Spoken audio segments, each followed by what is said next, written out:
Good morning, Hampton Roads. How's everybody doing today? And it is another beautiful Monday out today. Welcome to Virginia's only local real estate investing podcast, where we get to talk about local investors, local deals, and all things local. I'm your host, the founder of the Master Investor Academy and author of my best-selling book, Work Just Gets in the Way of Making Money, Scott Jelinek. How's everybody doing today? If you have any questions, comments, concerns, want to talk about something right here or a property you'd like to sell, you can go ahead and text me at 757-699-4227. I will either answer you back through text or answer you right here on the podcast.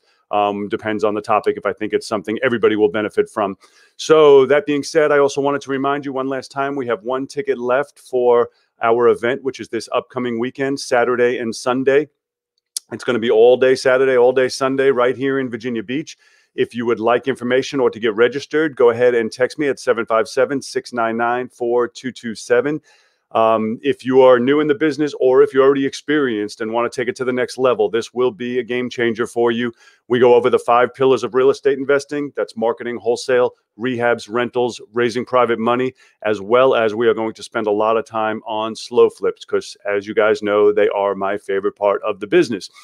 All right. So today is Monday. Saturday, I got to tell you, I did something on Saturday that I was thrilled with. I went to a casino night at a local private club that I belong to. And it was probably the best time I've had in a year because, I like going gambling. I've probably gambled maybe 3 times this year. Normally I'd probably have in 2020, not this year. Normally I'd probably go 12 or 15 times, but I haven't been traveling, as well as each time I went, it was a miserable experience as far as the plastic and the masks and dividers between people and no fun whatsoever. Well, even though this casino night we did wasn't real money, it was a charity night. It was a blast. I had more fun gambling with fake money than I've had in the last year gambling with real money. It was an absolute blast. A lot of fun, a lot of people, and it was a little glimpse into what our life was like just a few short years ago. It's amazing how much stuff has changed in the past year, but nevertheless. We're moving forward. Hopefully, we'll start returning to some kind of normalcy within the next year, and we'll see what happens. We already spoke about the eviction moratorium now that's going on through the end of March, I believe, and who knows what's going to happen even with that. I have an appointment this Wednesday with a landlord who's over it, who has 8 properties. They are all right here in Chesapeake, and so I'm optimistic. I looked up what he paid for them.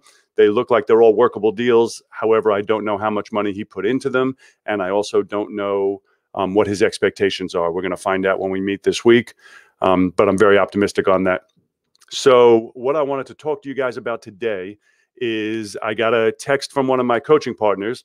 And then a few people chimed in with their responses to it. And so I wanted to give you my take on it, as well as my experience. Now, granted, let me tell you in advance, I'm not a lawyer. I don't work for the city, but I can only tell you my experience that I've gone through with this topic. And this topic was in reference to rental inspections and SlowFlips.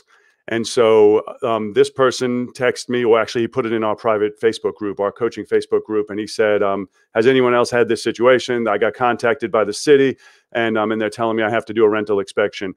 And to which I responded, I said, no, 100%, we do not ever do rental inspections. And I've been through court on this, and I'll explain it to you in a minute.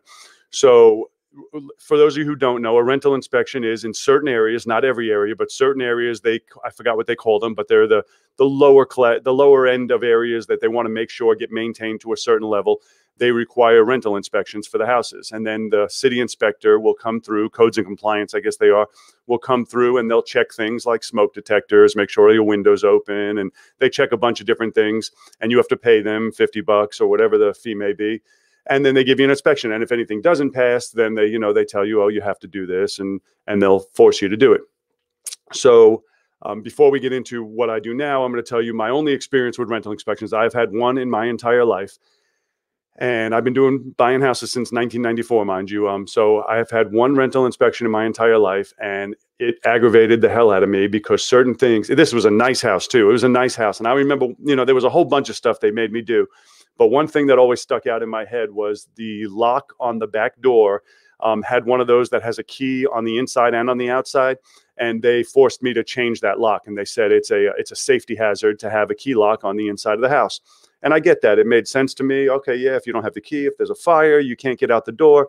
So I kind of was almost in agreement with it. But the part that aggravated me is, well, if it's really a fire hazard, why do they sell them? Why am I allowed to have it on my house as an owner? I'm allowed to burn up in a fire, but as a tenant, they're under a different set of rules, and that you cannot have a key lock on the inside.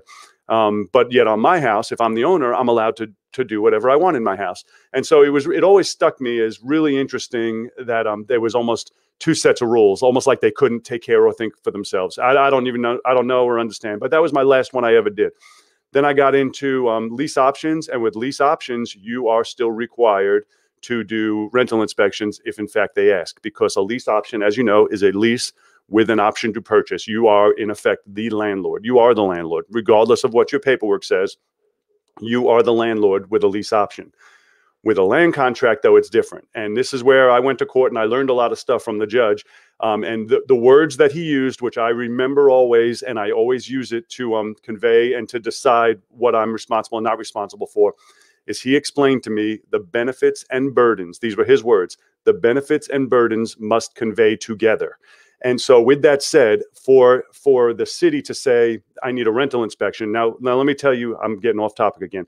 Every time they've ever called me since, every time I get a call or I get a letter that says, you have a rental inspection due, you have 5 days to respond or whatever, I always call them right up and I say, hey, I just want to let you know that property's not a rental. I sold it with owner financing. 9 times out of 10, they say, okay, thank you for letting me know. Bye.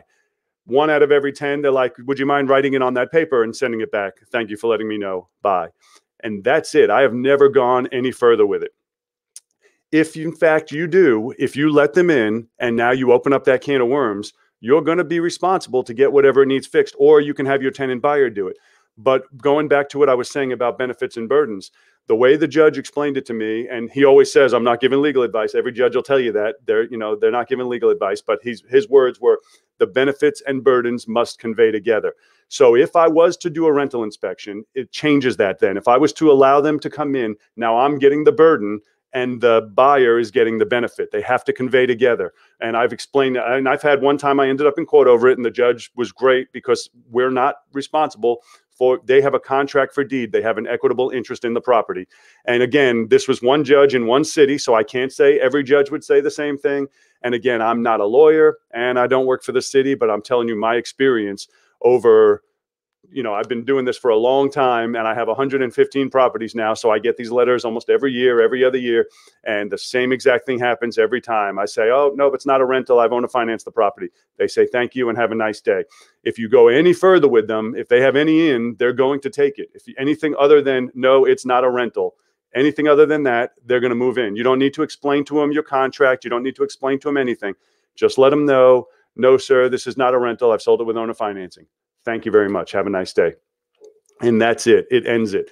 If you go the other route and let them in, once they find anything that they will, and they will, that's their job, you are going to have to fix it. You're going to have to, or you can tell your tenant buyer that they have to fix it, but it is going to have to be addressed, whatever. And sometimes they're stupid things, but they might say, this lock on the window isn't functioning properly, whatever it is.